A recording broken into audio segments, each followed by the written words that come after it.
You're listening to the Turn Autism Around podcast, episode number 176. As promised last week, I am bringing back Kelsey General, who is going to give us an update on her two kids, Brentley and Lincoln, as well as her life and her work with my online course and community, her hopes and dreams for the future. We cover all of that and more in this episode. Hope you love it as much as I do.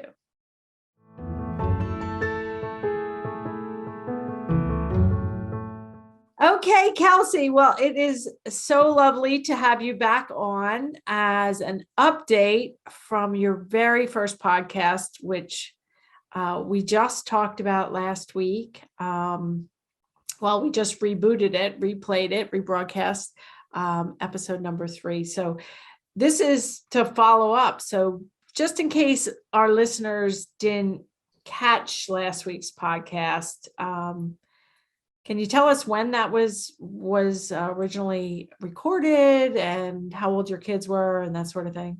Yeah, so that was originally recorded in the end of 2018. I think it was released, when your podcast first released, which was early 2019.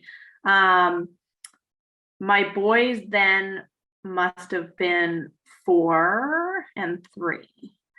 And it was about, and I had joined your courses back in 2016. So it was a couple years after I had finished the courses and really made a lot of progress from the courses when that was recorded. And it was a really different time than now. So. And you had, even back in late 2018, you had started to work a little bit for me and my company as a Facebook advisor, and you helped me put together some things for the toddler course, which launched originally in 2017. And so you were working for me as a contractor back then, and you still are. And now you're working for me lots more than you were back then. You're our community manager, and you're helping me with these FAQ podcasts, episodes, and all kinds of things in the background. But back when your kids were newly turned 3, we both just listened to podcast 3 just to kind of see what we said back then. And you had described your journey early on, which we're not going to repeat that. But, Brentley was diagnosed at 2 after a year of wait.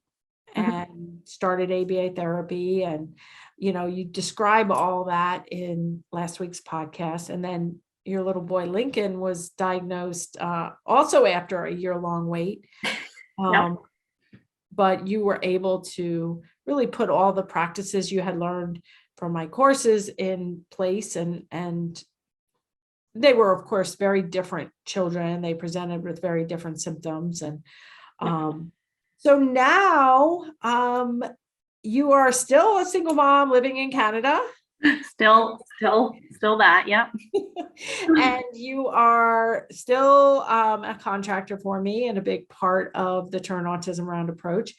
And how old are your boys now? And tell us about them and their ability level and needs. So Brentley, who is the oldest, who is kind of what threw me into the autism world, as we discussed last week. He is now 8. He just turned 8 a couple weeks ago. And Lincoln is now my youngest, who I probably started your techniques with him around 13 months old. And he is now 6. He'll be 7 in October. So yeah, they're growing up fast. And Brentley is he is still, moderately affected with autism. He does talk, he gets all his wants and needs met, fully toilet trained, major problem behaviors and minor at or near 0. He hasn't had a major problem behavior in almost 9 months now. And he can read, he can do math. He loves going out in the community and snowboarding and hiking and camping, and swimming is one of his favorite things. So he's, although he's not conversational yet, and we're still working a lot on his language skills, overall we're just over the moon with how well he's been doing lately. Because he was, when you started my courses in 2016, he was banging his head on hard surfaces up to 100 times a day. Mhm. Clinic where he was going was recommending that you bring him back with a helmet. Yep. And it was a scary time for you. It was a really scary time. Yeah. And actually, and then we started implementing your courses, and his headbanging went down to 0 or almost 0. However, over the years from that time when that happened, and now, as he gained more language and then more frustration that he grew up, anyway, his headbanging would come back. It was like kind of like a roller coaster. It went way down and then it kept coming back. And, you know, we had a lot of professionals involved, psychiatrists. I mean, they were always wanting him in helmets, medication, all kinds of things. But I just continued to work with the techniques and the behavioral techniques that I learned, and continued to build his language using the techniques that I had learned. And now, like I said, this is our longest stretch ever in his life without any headbanging. So it's really come a long way. And you also, even before COVID, you made the decision to homeschool him and to really not just be the captain of the ship, being the only person on the ship, to really do his daily lessons with, do daily practice. And yeah, so what I decided in late 2019 was when his headbanging kind of came back really badly. And I decided there was 2 choices for me. There was either try medication, which nothing against medication. I think that works for a lot of families. It just felt like it wasn't something that needed to be medically controlled to me at that point. But I felt like there was a lot of variables at play. And we talked about this in the course, is this place where he was going, because at that time he was going to daycare some of the day, and is this place positive enough? Are they using the interventions like I would use? Are they delivering reinforcement at the right rates? And even though he had a 1-to-1, I was going in and training her. It just wasn't working, and it was too many variables. And I decided I was going to bring him home and limit the variables so that there wasn't a lot of things, and just really hammer down and teach him language skills, teach him, frustration tolerance, teach him everything I could. And when it came time to go into kindergarten, it was only a couple months after bringing him home, and I just decided it was going to be best to get everything, as you talk about the top big 3 skills, toilet training, problem behaviors that are near 0, all is wants and needs. I decided it was going to be best to keep him home and get all those, because the advocating for people to do things how I had been taught by you wasn't really always working. It was working, like people were listening, but not to the level Brentley needed them to listen at. right. And there are so many variables when you think about being, even in your house, there's variables, Yes. electricity, or Mhm. there, you need to be isolated, you need a COVID test, even with COVID, all those extra variables. Yeah. But when you're out in the community and you really just throw in so many different things, and then to Yeah. train staff, new staff, and to train 2 staff members to be consistent and to deliver the reinforcement at the right time and know the cues that are going to prevent it becomes really difficult. Yeah. So yeah. And it was becoming it was either a full-time job to advocate or a full-time job to just do it. And at some point it was better for my mental health, honestly. A lot of people say, how do you do? But it was better for my mental health to just take control of it at that point. Yeah. So then when COVID hit, you really had no choice. And I know a lot of the members in our online courses, when COVID hit, I was like, are you guys okay? Are you super stressed? What are you struggling the most with now that COVID hit? And we had a few comments, several actually, that were like, thank God I know what I'm doing with Yeah. my son or my daughter. And thank God, I have the techniques that are working that I can see. Like this whole idea of leaving it to the professionals kind of went out the window with COVID. Was Mhm. COVID a tough time for you and Brentley? So for me and Brentley, no, because he was already home. We already had a good schedule going of when I worked and when he did school, and we had it balanced out. So it wasn't all that different for us. The big change was that even though Brentley was homeschooled, Lincoln continued to go to daycare full time. And so the big change when COVID hit was Lincoln also also came home. And So let's talk about Lincoln. And he was 13 months when you started the techniques. He yeah, started showing some maybe signs, but it's hard to tell, especially Mhm. because his signs were really different, which you talk Yeah. about a little bit in the last week's podcast. But he is now 6.5. Mhm. And let tell our listeners what happened between last week's episode of when he was 3 and 6.5. Yeah, so Lincoln has always presented a lot differently than Brentley, even though he could pretty much always, like he was a little delayed in talking at the very beginning, but began speaking in monologues, mostly about dinosaurs, but he still wasn't communicating with people. And since between 3 and 6, that's what he mostly struggled with, is even though he seemed conversational and acted conversational, he often wouldn't actually request his wants and needs, to the point where you just kind of expect a child with that level of language to tell you if they want to eat or if they're thirsty, but he wouldn't until we were in pretty major problem behavior zones. So he's really struggled over the years with emotional regulation and just kind of knowing what he needs and advocating for what he needs when he needs it. However, we worked on a lot of that. We continued to teach him language surrounding that. And although it was different than teaching Brentley's behaviors, it's the same. We have a behavior we want to see, which is him telling me when he's hungry. And then we can reinforce that. And now he goes, so like I said, he was in a daycare when COVID hit, full-time daycare, no one-to-ones, just a typical daycare.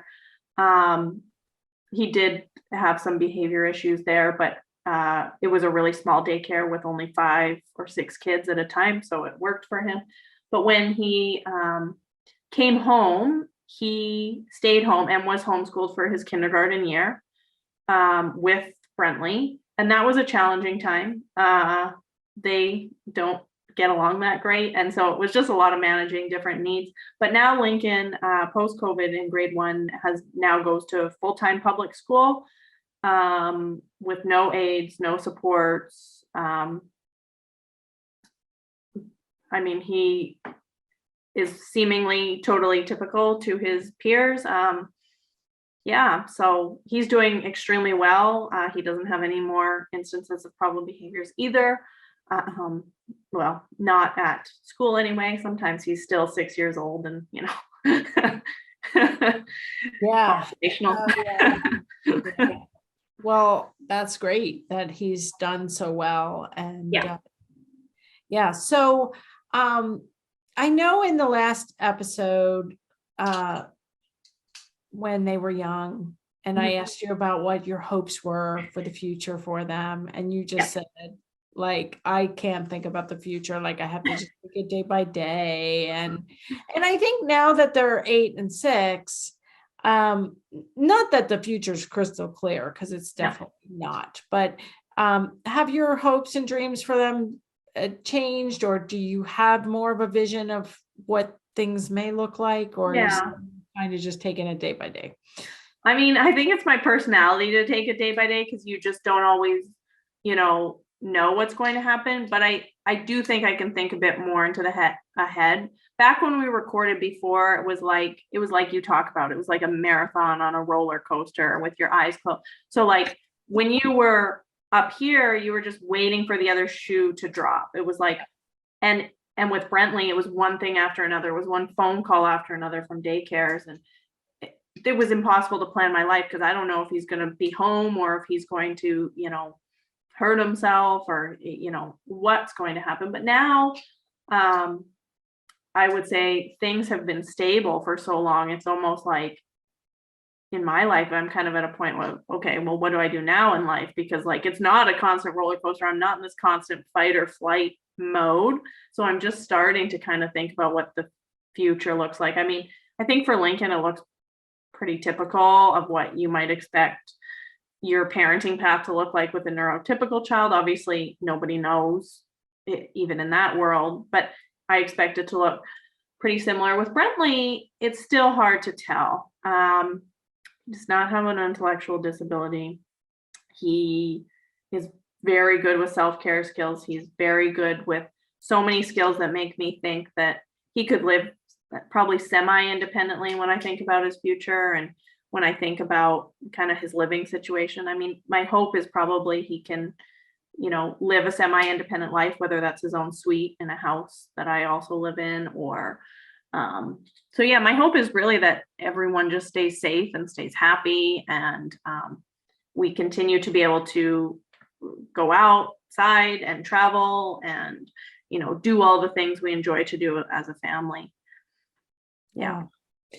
Yeah, it is. Nobody has a crystal ball to look No. forward or backward for any child or adult or yourself. I mean, you can hope, but I say in my first book in the dedication, Lucas has taught me to hope, but not to expect. Yeah. To appreciate the small steps along the way. And, and it's like nobody has the future predicted, and it can change at the drop of a hat. And so, and there's a lot of kids that when they were 8, didn't look that great. And now, I mean, I know them because I've been in the autism world for, 25 years. And there are past clients that I would not have predicted that they've been able to go to college or drive, and they have. Yeah.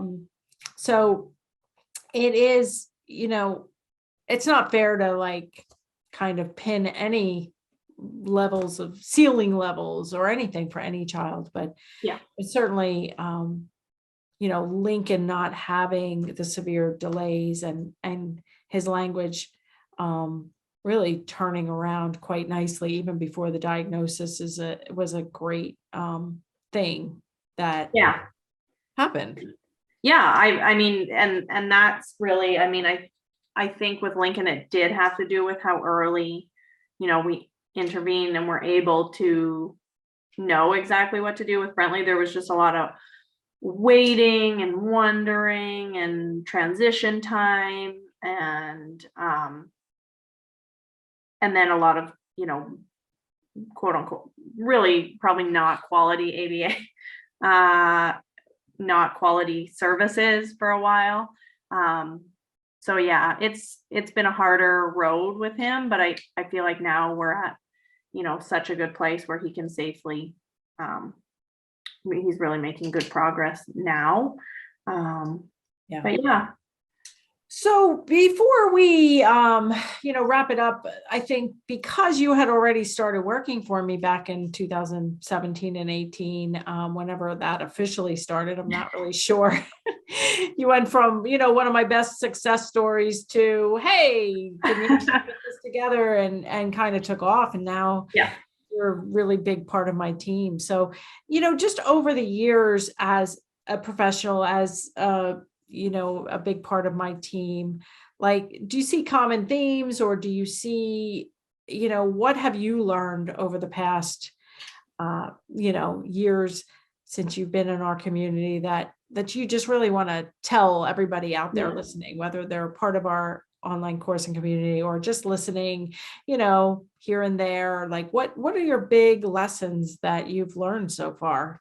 Yeah, I would say my biggest lesson is to, and I know people don't always like this one, but is to not trust professionals, is to trust yourself. As a parent, an autism diagnosis doesn't mean you all of a sudden don't understand how to parent your child. You should consult with professionals, and you should take what they say, but you should also put it through a lens of, is this right for my child? Is this in alignment with my values as a parent. It, you know, is, and that no therapy, and we've talked about this before, no therapy is better than bad therapy. I have no doubts, even if I just brought Brentley home and kept him happy and played with him all day, even if I didn't know anything, I suspect he would still be in a better place than he would be hitting his head, learning his colors at a therapy center that I was paying a crazy amount of money for. So I just think it's really good to trust yourself and know that autism doesn't mean, you know, you can't teach your child. But there are obviously courses like Mary's courses that can help you, because obviously that changed everything for me and for Brentley and for Lincoln. I've also learned, what else have I learned? I would say that, you know, once you learn the techniques that you teach in your courses, Mary, a child can learn anything. Like nobody thought Brentley could snowboard. Nobody thought Brentley could ride a bike or learn to swim really easily. Or when I was hiking with him with harnesses on, that he would ever listen to stop. And I think it's always about looking at what you want to do or what your child wants to do, and really just breaking it down to, okay, what's the next right thing to teach? And it's always, they maybe can't yet, but as long as you keep the mentality of they can, and we can teach this, we just need to figure out a way how. That's, you know, you have to kind of stay in that mindset, even if things are hard, as long as you stay in, okay, well, what's the next right thing to teach? This is hard, but what's the next right thing to teach? That was a big lesson for me. And both your boys are like so skiing and snowboarding, and you know, they're on the river in a canoe, and it's like, whoa, you know. Yeah. It is amazing to see, because, you know, when you started, he wouldn't even stay at the table for 3 seconds. You had to have a leash and a harness on him to go out into the community. And I remember one of your videos that you shared with me, you know, fairly early on, when you were just getting him out in the community, Mhm. without a leash and a harness. Like, he had Potato Head that he brought out in the community, and he was like kind of near a bridge or something. And I'm like, oh boy, gives me nervous. But, you know, you have become such an advocate and a teacher. You're, you know, your kids' best teachers, that Yeah. you have just generalized the skills to everything and everybody. And it's not just the kids that can learn anything. Anybody out there listening can learn, you know, to do new things and learn new skills. And that's a great thing to know. Yeah. So my biggest, you know, thing that I say often to, you know, parents I talk to is just to go anyway. Like, this snowboarding trip might be horrific. We had a couple this year that were hard, but it's like, but in those moments you learn, okay, well, this is a skill that we need to teach, and we're going to practice that skill more. And I just, again, just keeping as positive as you can about, okay, well, that was tough, but we're going to teach the next right thing. Yeah. And it was super exciting last summer when Brentley learned to kayak. I actually put different colors on each side of the paddle, and I would just yell at him, red, blue. Okay, you got to turn now. Red, red, red, blue.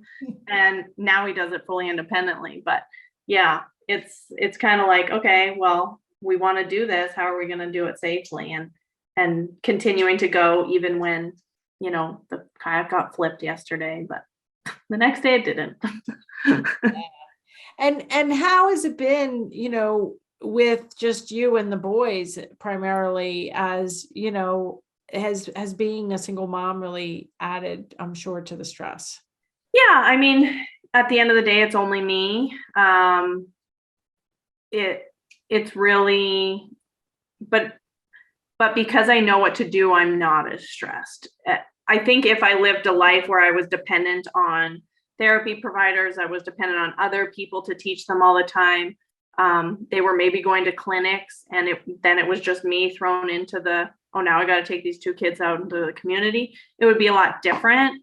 In that sense, like, I don't feel that much stress, because I've been going out for so long with my kids that I just trust them. Like I know when I can trust them and when I can't. But it does take, with just me, it does take like, well, we have to go to the grocery store. There's not a choice of we can't go to the grocery store. There's not a choice. And, so both my kids have had to learn, maybe in situations, it's like, we have to do this. We have to, because there's only one of me, and we just have to live life. And, as we go into the future and financially and, all that, and it just being me and what will happen to them, if something happens to me, that's definitely stressful, for sure. But the day to day is not really that stressful. It's mostly just about scheduling and fitting it all in, make sure everyone gets taught and work gets done and all that stuff. Do you anticipate that Brentley will go to school at some point? I'm not sure. And the reason is he is making such progress at home and is just so happy. The school system in Canada is also very different to the US. An IEP is not a legal document.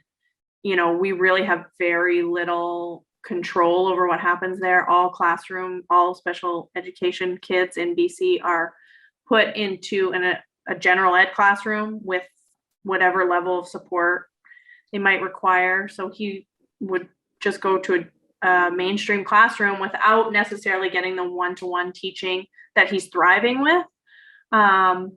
So time will tell, but I really have no plans to. He still goes to an after school program every day. So he's with typical kids in the afternoon every day with a one-to-one.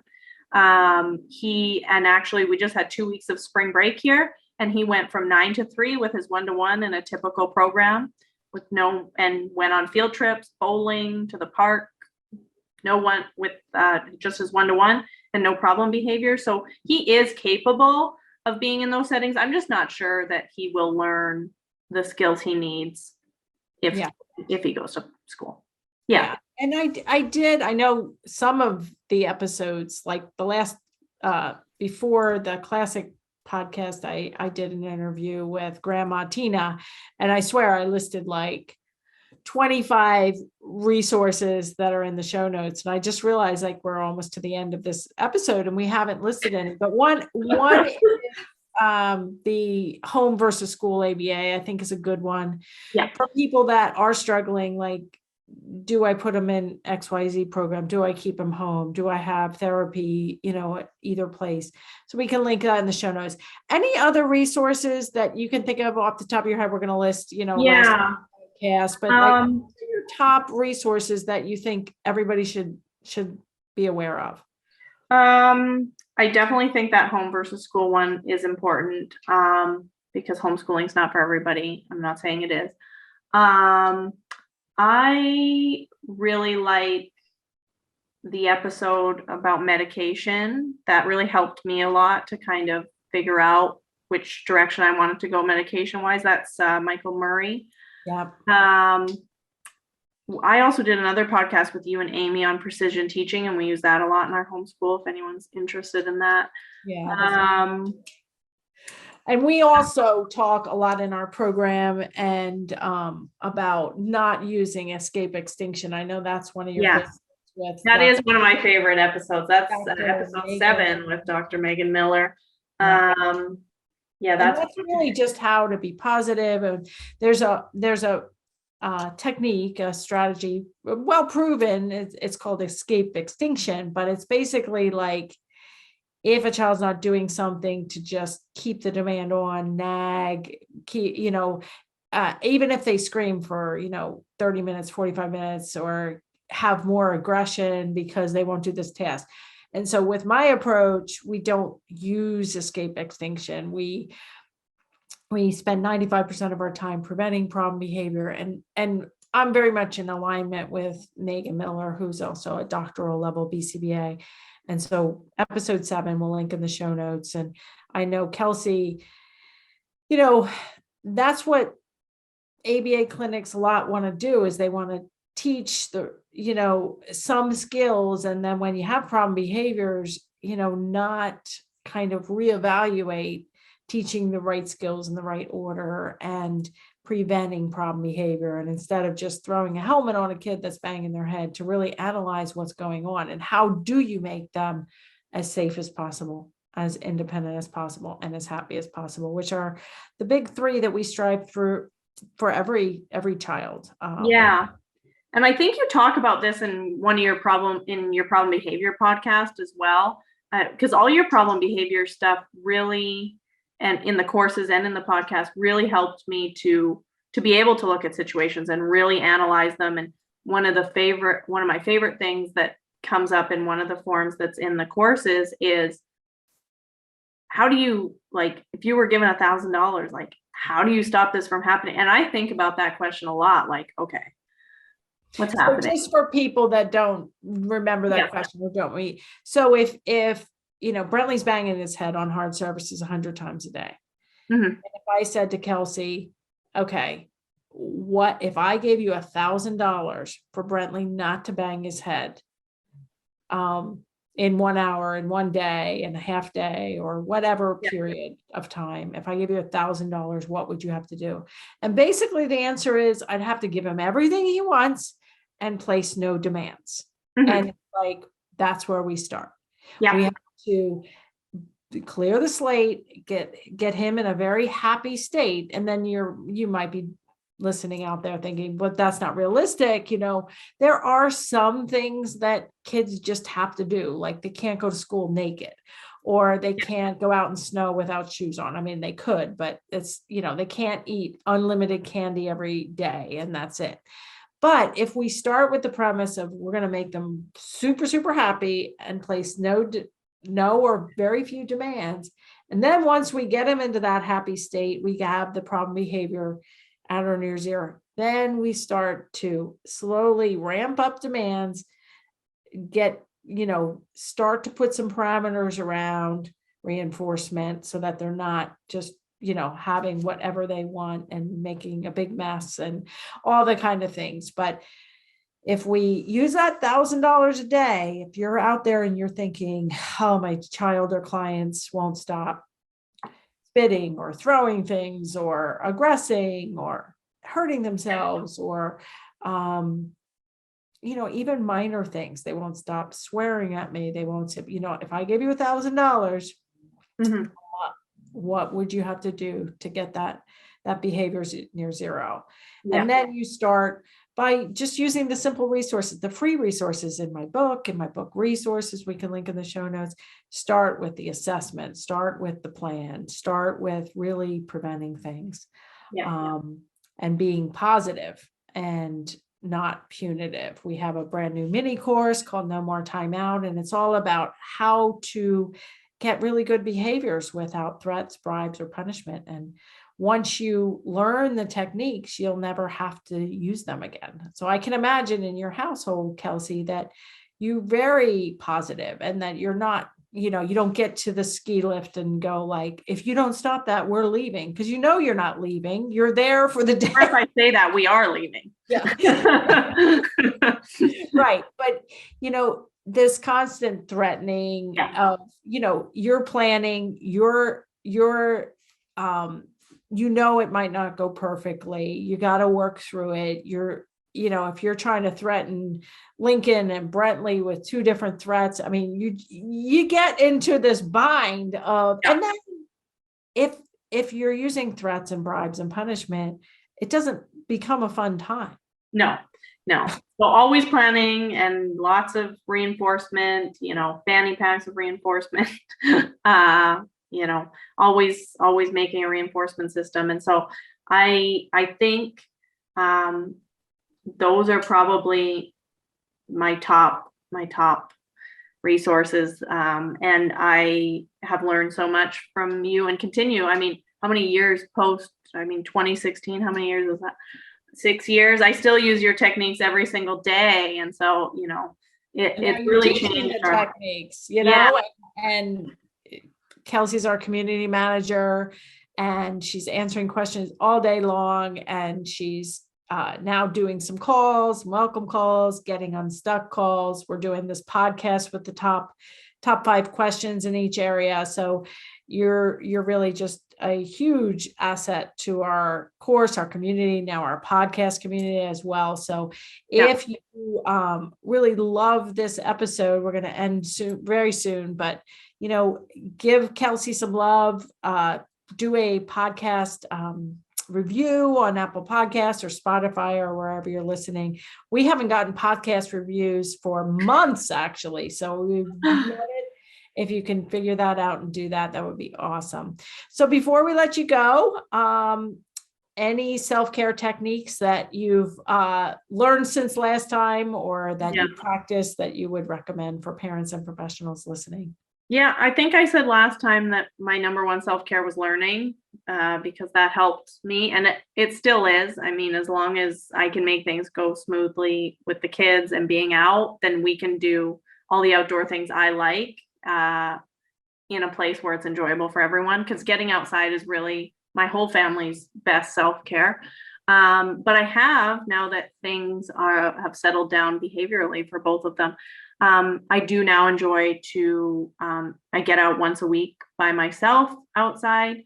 So I've gone snowboarding by myself like 4 times this season, which I don't think that's ever happened, or a hike by myself, or I'll play disc golf. Something outside usually is my best form of self-care. I also started in the last year, I go to therapy weekly, and I really enjoy that. And just having someone to bounce ideas off of and help me has really been just really helpful for me. So awesome.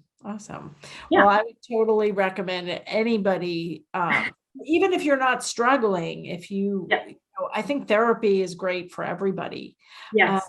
And especially if you have, stress, it can only help the situation, but find a good therapist too. Yeah. Yes. Yeah. You guys sometimes got to go through a few, just like your providers for your kids. Yeah. Exactly. Well, thank you so much for giving us an update. It's great to hear that your boys are just thriving and that your whole family is doing better and better each year. And so we are going to see you soon. Actually, next week, we are going to have you on again. It's like the Kelsey trio or whatever. The month of Kelsey and Mary. Yeah, talking about the top 5 questions regarding table time. So we'll catch you then. And until then, have a great week.